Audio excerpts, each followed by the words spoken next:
तो अब अगला व्याकरण रूप हम लोग देखते हैं। तो अब आया व्याकरण भाग, यानी भाषा व्याकरण में। अब तक हम लोगों ने भाषा के बारे में जितनी सारी जानकारियाँ थी किताब के माध्यम से हमने व्याख्यायित की। हाँ, अब अगला रूप हम लोग देखेंगे व्याकरण भाग। तो व्याकरण का क्या आवश्यकता है, व्याकरण किस प्रकार से भाषा में सहयोगी होता है, वह किस प्रकार से सहायता प्रदान करता है भाषा को सुष्ठ और सुंदर और सही बनाने में, इसका रूप हम लोग अब देखेंगे। तो बोल रहे हैं कि भाषा का शुद्ध रूप बताए, लिखने पढ़ने का सही ज्ञान कराए और भाषा के नियम जो हमें सिखाए वही शास्त्र व्याकरण कहलाए। बोले व्याकरण किसे कहा जाए, ग्रामर किसे कहा जाए? तो बोले जो भी भाषा हो, जो भी लैंग्वेज हो, उसको सुंदर बनाने में, सुष्ठ बनाने में, बोलने में और लिखने के उन लहज़ों में, उन तरीक़ों में सही बनाने में क्या होता है, व्याकरण हमारा मदद करता है। बोले भाषा का शुद्ध रूप बताए, यानी कि जहाँ पर जिस वाक्य का शुद्धता दिखानी है, जिस वाक्य में शुद्धता दिखानी हो, हाँ, तो उसमें क्या करते हैं, व्याकरण का प्रयोग करते हैं। मान लीजिए किसी वाक्य को किसी पुरुष के लिए कहा जा रहा है, तो उसको बोलने से ऐसा ना हो कि किसी स्त्री के बारे में पता चले। अतः जो बात जिस व्यक्ति या जिस विशेष के लिए कही जा रही हो, उसी के बारे में हमें जानकारी हो, तो ऐसा ज्ञान हमें कौन करा सकता है, ऐसा है व्याकरण भाग। हाँ, तो बोले कि भाषा का शुद्ध रूप बताए, वह भाषा का शुद्ध ज्ञान करा देती है। उसके माध्यम से हम लोग भाषा की शुद्धता को हम लोग समझ पाते हैं, जान पाते हैं, यह सहायता करती है। तो बोले लिखने पढ़ने का भी सही ज्ञान कराए, यानी कि शब्दों को किस प्रकार से शुद्धता से लिखना है, कहाँ पर मात्राओं का सही ज्ञान होना चाहिए। तो हम लोग मात्राओं का सही प्रयोग तभी कर सकते हैं जब हमें उसके बोलने का सही तरीका पता हो। हाँ, जब हमें पता है कि रानी में जो न पर बड़ी की मात्रा है या छोटी की मात्रा, जब हम इस चीज़ को बोलेंगे तो हमें पता चलेगा कि न पर बड़ी की मात्रा है या छोटी की मात्रा, तो उस प्रकार से हम वैसा व्यवहार करते हुए उन शब्दों को उसी मात्राओं के साथ वैसा लिखेंगे। फिर भाषा के नियम जो हमें सिखाए, यानी भाषा के जो नियम, जो अपने एक नियम, एक कायदा, एक जो कानून है, जो एक तरीका है उसको प्रयोग करने का भाषा को, तो वो सारे नियम जो अपने उसके रूल्स और रेगुलेशंस हैं, वो सारे कौन हमें देता है, वह हमें सिखाती है, वह हमें प्रदान करती है, वह है व्याकरण भाग। वह व्याकरण पोर्शन ही है जो हमें इस चीज़ को बताता है, वह हमें सिखाता है। तो बोले कि चित्रों में नीचे देखिए, वाक्यों को पढ़िए और चित्र के आधार पे कुछ नीचे वाक्य लिखे हुए हैं। तो पहला देख रहे हैं कि एक मैदान में एक गाय है और वहाँ पर वो चरण कर रही है, चल रही है, खा रही है। लिखा हुआ है गाय घास खा रहा है। ये जो गाय शब्द है, जिसको गो कहते हैं या फिर काऊ कहते हैं, तो ये जो गाय शब्द है हिंदी का है, यह गाय शब्द क्या है? देखिए हमें तो यह भी चीज़ जानना पड़ेगा, ये भी सीखना पड़ेगा। जिन शब्दों का हम प्रयोग करते हैं, उन शब्दों को बोलने से, उन वर्ड्स को प्रयोग करने से हमें किसके बारे में पता चल रहा है, किसी वस्तु के बारे में पता चल रहा है, किसी व्यक्ति के बारे में पता चल रहा है, किसी पशु के बारे में पता चल रहा है, किन चीज़ों के बारे में हम उन शब्दों से जानते हैं, उसका अर्थ क्या है उन शब्दों को बोलने का, पहला। और दूसरा ये होगा कि जब उस शब्द को हम प्रयोग करें तो उससे अर्थ तो पता चल जाएगा कि हम किसके बारे में, किसी व्यक्ति के बारे में, पुरुष के बारे में, स्त्री के बारे में, किसी वस्तु के बारे में, किसी सामग्री के बारे में, किसी स्थान के बारे में, किसके बारे में प्रयोग कर रहे हैं। फिर दूसरे नंबर पे आता है कि उस शब्द को बोलने से किसी पुल्लिंग के बारे में, स्त्रीलिंग के बारे में या किसके बारे में पता चल रहा है। तो जो गाय शब्द है, या बोलने से क्या ऐसा पता चलता है कि गाय जो एक संज्ञा है, गाय शब्द को प्रयोग करने से किसी गाय के बारे में ही पता चलता ना, या फिर उस गाय शब्द से हम किसी बैल को भी जानते हैं। तो गाय शब्द क्या मुख्यतः क्या हुआ, तो गाय शब्द को बोलने से किसी स्त्रीत्ववाची का ज्ञान हो रहा है, पता चल रहा है। तो गाय शब्द क्या है, स्त्रीत्ववाची, यानी कि स्त्रीत्ववाची शब्द का मतलब है कि उसको बोलने से किसी स्त्रीत्व के बारे में, यानी स्त्री संज्ञा के बारे में पता चल रहा है, स्त्रीत्व के बारे में, स्त्रीलिंग के बारे में पता चल रहा है। तो अतः ये साबित हुआ कि गाय एक प्रकार का जो जीव है वह क्या है, नित्य स्त्रीलिंग है। गाय स्त्रीलिंग में आएगी, न कि पुल्लिंग में। गाय का पुल्लिंग क्या हो जाएगा, तो गाय का पुल्लिंग हो जाएगा बैल, ठीक है। जैसे महिला का पुल्लिंग क्या हो जाएगा, पुरुष, ठीक है। तो उसी प्रकार से हुआ कि जो गाय शब्द है यह नित्य ही, माने हमेशा ही इसको स्त्रीलिंग में ही प्रयोग कर सकते हैं, क्योंकि ये जो गाय शब्द है यह नित्य स्त्रीलिंगवाची है। इस शब्द को बोलने से, गाय शब्द को बोलने से हमेशा एक स्त्रीत्ववाची पशु के बारे में, विशेष गाय के बारे में ही पता चलेगा, न कि बैल के बारे में नहीं जाना जाएगा, ऐसा शब्द को कहने से। तो बोले कि गाय घास खा रहा है, रही है, रहे हैं, रहा शब्द, रहा है बोलने से क्या पता चल रहा है, किसी पुरुष के बारे में। वह लड़का जा रहा है, वह लड़का खेल रहा है, वह लड़का भोजन कर रहा है। तो रहा है शब्द को, ये जो शब्द रहा शब्द है यह पुल्लिंगवाची है। अब गाय शब्द क्या है, जो हमारे पास नाउन जो संज्ञा है हमारी वो क्या है, स्त्रीत्ववाची। गाय शब्द को हम बोले तो हमें स्त्रीत्ववाची गाय के बारे में पता चल रहा है, ना कि बैल के बारे में। फिर हम अंत में क्रिया का प्रयोग करते हुए बोलते हैं कि खा रहा है, यह उचित है क्या, सही है क्या? तो रहा है शब्द क्या है, नित्य पुल्लिंगवाची है। यह पुल्लिंग शब्द, पुल्लिंग के लिए पुरुष के द्वारा कोई क्रिया की जा रही है उसके लिए प्रयोग करेंगे, ठीक है। जहाँ पर पुंस्तवाची हो वहाँ पर उसके लिए रहा शब्द का प्रयोग करेंगे। लेकिन जहाँ पर स्त्रीत्ववाची हो, जैसे गाय शब्द स्त्रीलिंगवाची किसी स्त्री के लिए प्रयोग कर रहे हैं, तो क्या होगा, रही हो जाएगा उसी का। यानी रहा शब्द पुल्लिंगवाची और उसका स्त्रीलिंग बनाना हो, बदलना हो, कन्वर्ट करना हो तो बन जाएगा रही। क्या बन जाएगा, रही बन जाएगा। तो इसका लिखा हुआ है कि गाय घास खा रहा है। क्या यह वाक्य बोलने से हमें सही भाषा के शब्दों का सही अर्थ का पता चल रहा है क्या? यह व्याकरण के माध्यम से, व्याकरण की दृष्टि से, उसके तरीके से क्या यह वाक्य सही है, शुद्ध है, यह वाक्य शुद्ध रूप है?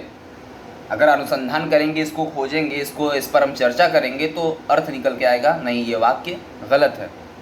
क्यों गलत है? क्योंकि गाय शब्द को बोलने से स्त्रीत्व के बारे में, ठीक है, पता चल रहा है, स्त्रीलिंग के बारे में पता चल रहा है, और वहीं पर हम अंत में बोल रहे हैं कि गाय घास खा रहा है।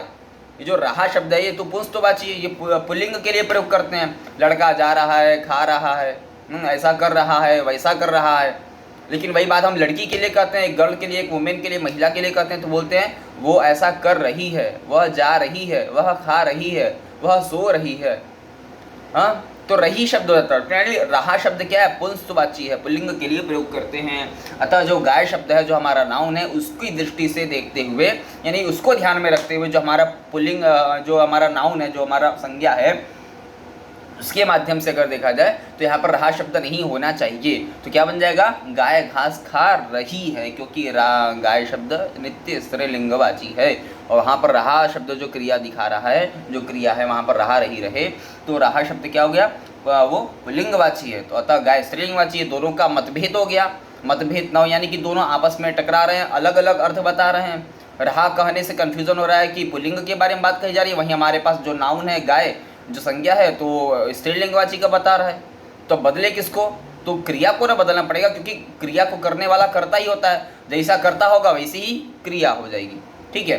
तो कर्ता हमारे पास किस रूप में है, स्त्रीलिंगवाची का हमारा कर्ता है। अतः उसके द्वारा, यानी स्त्रीलिंगवाची कर्ता के द्वारा की जाने वाली सारी क्रियाएं, सारे वर्ड फॉर्म किस में चले जाएंगे, स्त्रीलिंगवाची में ही परिवर्तित हो जाएंगे, चले जाएंगे। अतः यहाँ पर बनेगा रूप, शुद्ध रूप होगा कि गाय घास खा रही है, ऐसा शुद्ध रूप होगा।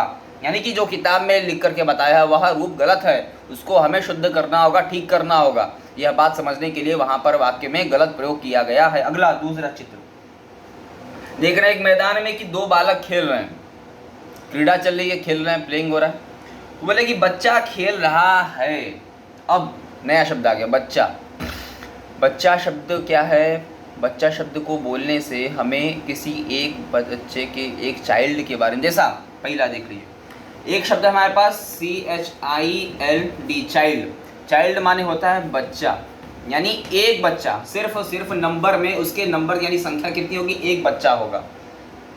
इस चाइल्ड शब्द को कहने से हिंदी में अर्थ पता चल रहा है बच्चा। वह बच्चा का मतलब क्या, सिर्फ नंबर में केवल एक, यानी कोई एक ही बच्चा होना चाहिए। जबकि हम उस ग्राउंड में देख रहे हैं कि दो बच्चे खेल रहे हैं, तो वाक्य क्या है, सही बैठ रहा है हमारा। यानी जो चित्र में दिखाया जा रहा है, जो वाक्य है हमारा, वो चित्र के अनुसार वाक्य सही अर्थ बता रहा है, शायद नहीं। क्यों गलत है, और गलत क्या है ये देखिए। तो बोले बच्चा खेल रहा है, अभी हम लोग प्रयोग किए थे रहा है, रही है।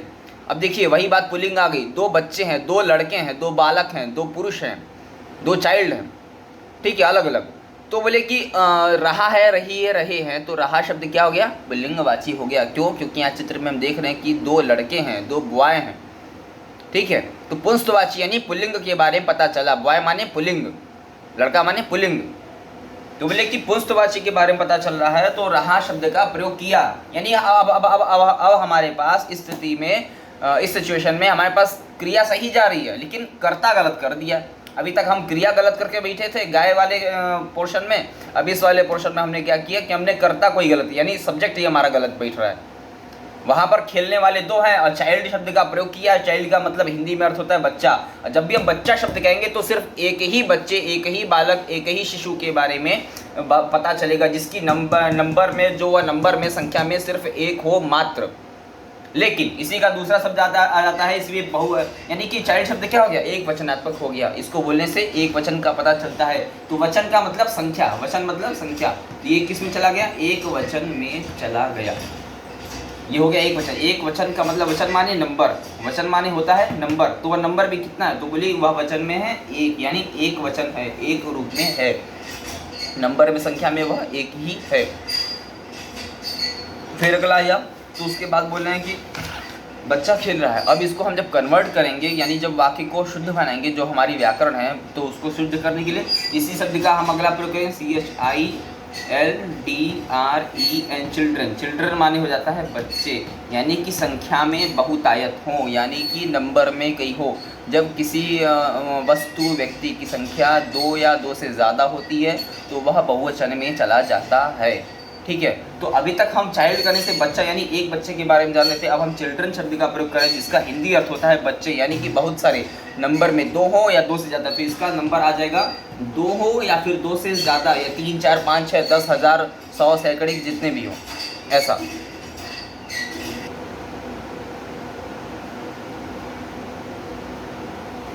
तो ऐसा हुआ, यानी कि अब हम जाने कि एक शब्द है एक वचन में। यही देखिए, इंग्लिश में भी वही चीज़ है, हिंदी में वही चीज़ है। चाइल्ड शब्द को कहने से इंग्लिश में सिर्फ एक बच्चे के बारे में पता चल रहा है, जिसका हिंदी अर्थ होता है बच्चा, यानी एक बालक, एक शिशु। लेकिन जब उसी का हम बहुवचन में प्लूरल में प्रयोग करते हैं, यानी सिंगुलर प्लूरल में, जब चिल्ड्रन शब्द का हम प्रयोग करते हैं तो उसका हिंदी अर्थ बनता है बच्चे, यानी कि बहुतायत, संख्या में 2 हो, 2 से ज़्यादा हो तो क्या हो जाता है, बहुवचन। यानी जब कोई चीज़ संख्या में एक होता है तो उसको एक वचन कहते हैं। वचन का मतलब नंबर, वचन शब्द का हिंदी अर्थ होता है नंबर, संख्या, गणना। तो बोले कि जब कोई चीज़ संख्या में 2 हो या 2 से ज़्यादा हो, यानी 2, 3, 4, 5, उसके बाद असंख्य जितने भी हो जाए, तो उनका शब्द, उन सभी के लिए क्या शब्द प्रयोग करेंगे, चिल्ड्रन प्रयोग करेंगे, या फिर उसका हिंदी में प्रयोग करेंगे बच्चे।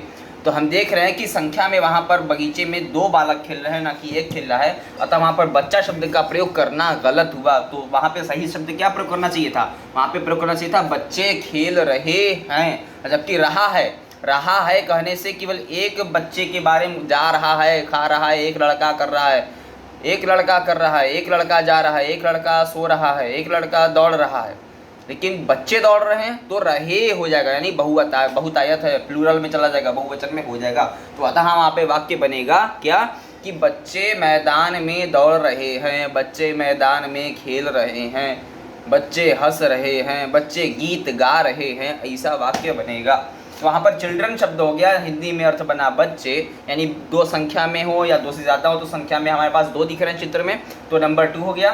तो बोले कि चिल्ड्रन, बहुत सारे बच्चे क्या करते हैं, मैदान में खेल रहे हैं, ऐसा वाक्य बनेगा, यानी कि बच्चे खेल रहे हैं, यह वाक्य शुद्ध रूप बनकर हमारे सामने आ गया। कौन बताया हमको, तो बताया व्याकरण ने हमको इस बात को समझने में मदद की। यही कार्य है, ये जो हम कर रहे हैं यही काम है व्याकरण का। व्याकरण इसीलिए बनाया गया है कि कहें कुछ और समझा कुछ जाए और हो कुछ, ये ऐसा घोल मेल जैसा ना हो। इस चीज़ को ठीक करने के लिए ही व्याकरण की आवश्यकता है। व्याकरण का यही कार्य है कि सारी चीज़ को खिचड़ी बनाने से, गलत होने से बचाना। ठीक है, बोले कि अगला बोल रहे हैं कि वाक्य क्या ये वाक्य शुद्ध है। बुक में देखिए पूछ रहा है कि क्या ये वाक्य शुद्ध है, तो बोला आंसर दिया नहीं, यानी बता रहा है आगे कि नहीं, ये वाक्य जो प्रयोग किए गए ये गलत हैं। कभी हमारे पास क्रिया गलत हो जा रही है, यानी कि वर्ब गलत हो जा रहा है, कभी सब्जेक्ट हमारा गलत हो जा रहा है।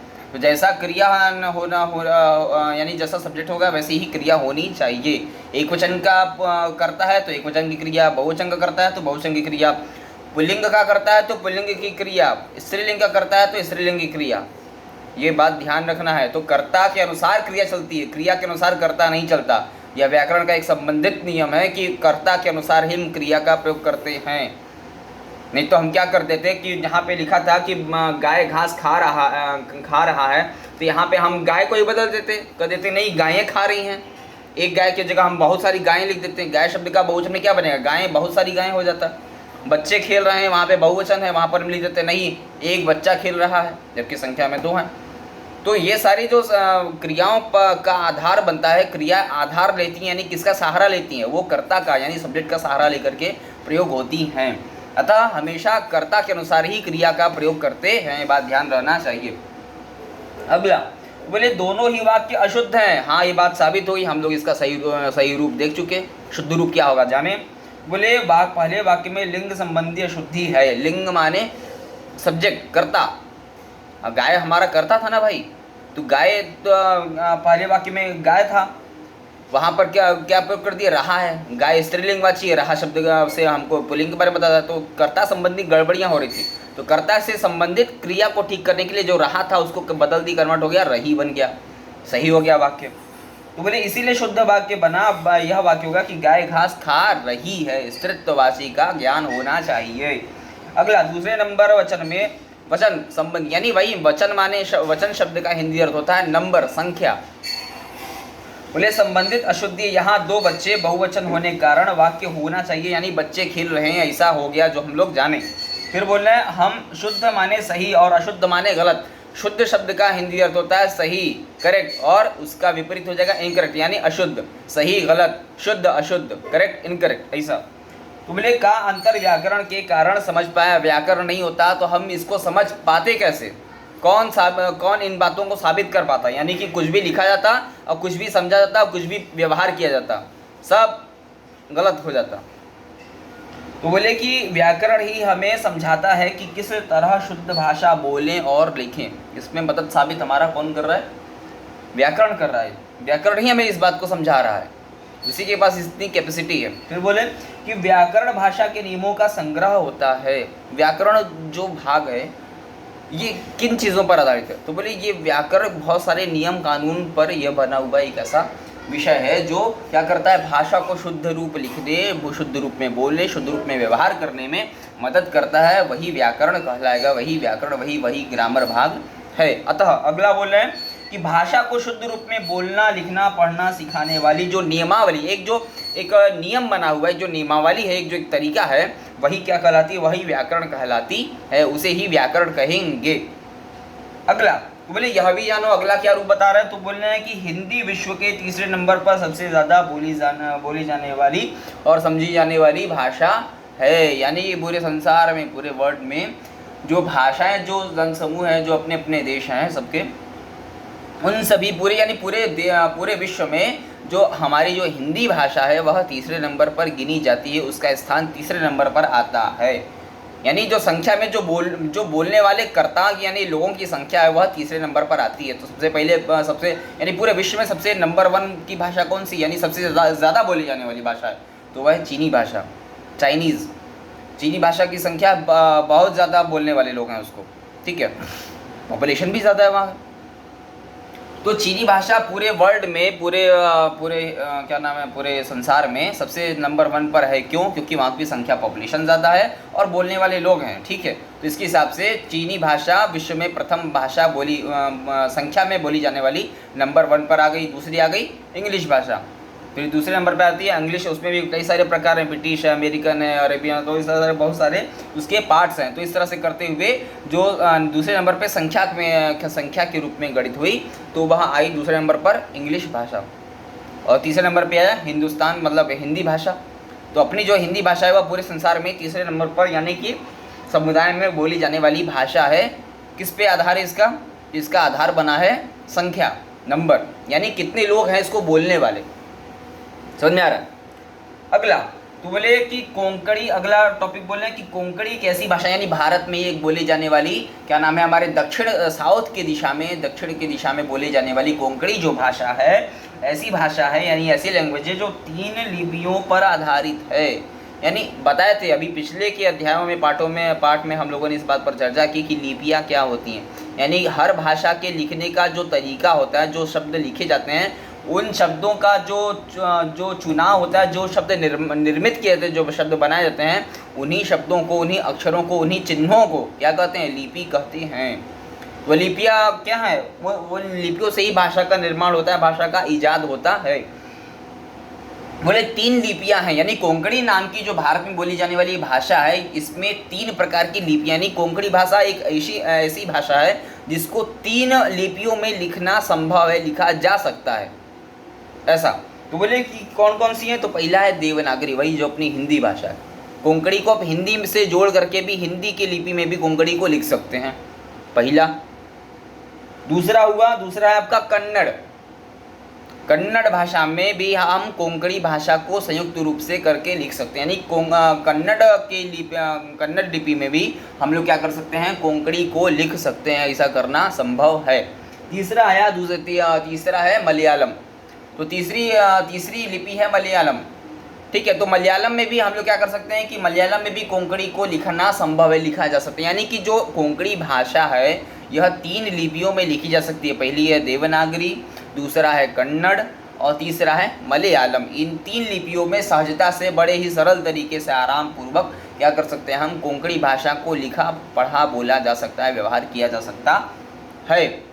अगला फिर बोले हमने क्या जाना, बोले आदि मानव से आज के सभ्य मानव के विकास के साथ साथ ही भाषा का विकास हुआ। बिल्कुल सही बात कर रहा है, वही बात कर रहा है जो हम लोग पीछे एकदम सबसे फर्स्ट टॉपिक में, सबसे पहले वीडियो में चर्चा किए थे, देखिए उसको समझें। अगला भाषा के 2 रूप हैं, मौखिक जो मुख से बोलकर समझाई जाए और सुनने योग्य हो, वही मौखिक भाषा है। जिसको लिख करके और पढ़ के समझा जाए वह लिखित भाषा का रूप है। तीसरे नंबर पे जिसको अब प्रचलन में नहीं लाता, लेकिन सांकेतिक भाषा में जिसका ट्रैफिक रूल के इत्यादि के रूप में हम लोगों ने प्रयोग किया, किसी चिन्ह को देख करके हम समझ जाते हैं, वह क्या है, सांकेतिक भाषा। संकेत चिन्हों के इशारों के माध्यम से समझी जाने वाली भाषा क्या हुई, सांकेतिक भाषा। संकेत में उत्पन्न हुई, जिसमें उत्पन्न होता है उसमें दीर्घ आकार लग जाता है, तो संकेत से उत्पन्न होने वाली ऐसी भाषा जो कहलाएगी वह होगी सांकेतिक भाषा। अगला तीसरा, निर्देश चिन्हों या संकेतों द्वारा अपनी बात कहना सांकेतिक भाषा ही कहलाता है। उसे ही संकेत के द्वारा, इशारों चिन्हों के द्वारा कहा जाए, उसे ही सांकेतिक कहते हैं। तो लेकिन यह भाषा का रूप नहीं है। तो भाषा का रूप नहीं है, ये एक प्रकार के इशारे हैं। तो इसको भाषा में 3rd स्टेज दिया गया। पहला हुआ मौखिक, दूसरा हुआ लिखित, तीसरे नंबर पे आता है सांकेतिक। अतः इस जो तीसरा जो रूप है सांकेतिक भाषा, इसको मुख्य भाषा में नहीं गिनाता, इसको अतिरिक्त में रखते हैं, अदर में रखते हैं, ठीक है। अदर का मतलब समझें, तो बोले बोली माने जो भाषाएं हैं, बोलियां सीमित क्षेत्रों में बोली जाने वाली मौखिक भाषा होती है। जो हर प्रदेश का, इस बारे में जब चर्चा की थी हम लोग की, हर प्रदेश की, हर स्थान की अपनी अपनी भाषा होती है, ठीक है। तो बोले कि हर प्रदेश की, हर स्थान की अपनी अपनी एक लोकल भाषा होती है। तो इस प्रकार से अनंत कई सारी बोलियां हैं, भारत में बहुत सारी बोलियां बोली जाती हैं, ठीक है। जिसका मुख्य रूप 18 बोलियां हम बताए थे, इसका भी व्याख्या किए थे, वो भी देख लें। बोले बच्चा जो भाषा अपने परिवार से सीखता है उसे ही मातृभाषा, मदर टंग कहते हैं। यानी हर स्थान, हर प्रदेश में, हर एक जगह पर पैदा होने वाला जो शिशु, जो बालक है, जिस भाषा में वह पला होता है, बड़ा होता है, जिस भाषा को जन्म से ही वह सीखता चला आता है, उन सारी भाषाओं को मातृभाषा कहते हैं। यानी जो बालक आंध्र प्रदेश में पैदा, तो क्या हुआ, तो उसकी तेलंगाना, तो उधर का भाषा जो होगा उसका, तो क्या हो गई, उसके लिए वो मातृभाषा वो हो जाएगी। जो बालक बिहार में पैदा होगा तो यहाँ की भाषा जो भी होगी वो उसकी मातृभाषा हो जाएगी। हाँ, समझ में आ रहा है। तो इस प्रकार से मातृभाषा कहलाती है जिस भाषा में बालक का पालन पोषण होता है, जिस भाषा को प्रथमतया सीखता है अपने परिवार के द्वारा, अपने समाज के द्वारा। अगला तो बोले राजकीय कामकाज की भाषा को राजभाषा यानी ऑफिशियल लैंग्वेज कहते हैं। इसकी भी विशद व्याख्या हमने करके समझा दिया है पहले ही। अगला बोले भारत अंग्रेजी राष्ट्रीय अंतर्राष्ट्रीय भाषा, इंटरनेशनल लैंग्वेज है। बात सही है। बताए थे कि हम लोगों ने क्या किया कि सारे विश्व को एक रूप में बात समझाने में, यानी हर देश को अपना अपना भाषा का प्रयोग करके दूसरे को ना समझाना पड़े, दूसरे की बातों को समझने में कठिनता ना हो, सहजता हो, जिसके लिए एक इंटरनेशनल लैंग्वेज, अंतर्राष्ट्रीय भाषा का अंतर्राष्ट्रीय भाषा को चुना गया। वह कौन सी भाषा चुनी गई, तो वह है अंग्रेजी भाषा। हर देश में ये ऐसा समुदाय से लोग हैं जो इस भाषा को आराम से ही ईजिली समझ सकते हैं, जानते हैं, जैसा कि हम लोग खुद ही व्यवहार करते हैं इंटरनेशनल लैंग्वेज का। भारत में आधिकारिक रूप से 22 और विश्व में लगभग कुल मिलाकर यानी टोटल 6500 भाषाएं और बोली और लिखी जाती हैं। इस तरह का स्थिति है, ठीक है। तो भारत में कुल बता रहे कि टोटल 22 प्रकार की बोलियां, भाषाएं हैं, मतलब सभी राज्यों और कुल इत्यादि मिला जुला कर।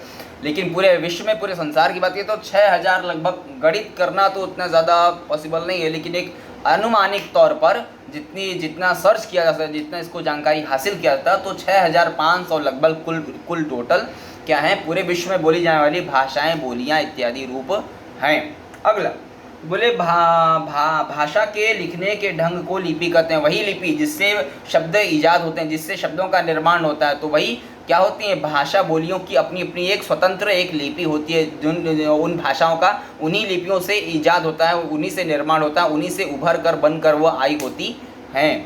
ठीक है, हर भाषा की अपनी अपनी लिपि है, ये भी हम आज जान चुके हैं, इसका भी व्याख्या किया गया था। भाषा के नियमों का संग्रह व्याकरण कहलाता है। वही व्याकरण है जिसका अभी तक हम लोग इतनी देर से चर्चा कर रहे हैं, जान रहे। तो बोले भाषा के नियमों का जो संग्रह, जो एक नियमावली है, बताया था ना, नियमावली शब्द का प्रयोग किया, तो नियमों की एक अवली, एक माला है, उस माला को समझ लेना, उस माला को जान लेना, उस माला के बताए गए रास्तों को समझ लेना, उसके नियमों को समझ लेना, वही जो नियमावली है, वही भाषा है, वही व्याकरण भाग है, वही उसका व्याकरण है। ठीक है, इस प्रकार से यह कंप्लीट हुआ। अगला इसके बाद जो होमवर्क वगैरह है, जो एक्सरसाइज है, ये सारी आपको चीज़ें भेज रहा हूँ और आपको उपलब्ध हो जाएंगी, अतः देख करके इसको पूरा कंप्लीट करें, बुक में भी भरें और इसकी एक स्कूल की कॉपी तैयार करें जिसमें सारी चीज़ों को लिखना होगा, तैयार करना इत्यादि रूप करना होगा। ऐसा करें।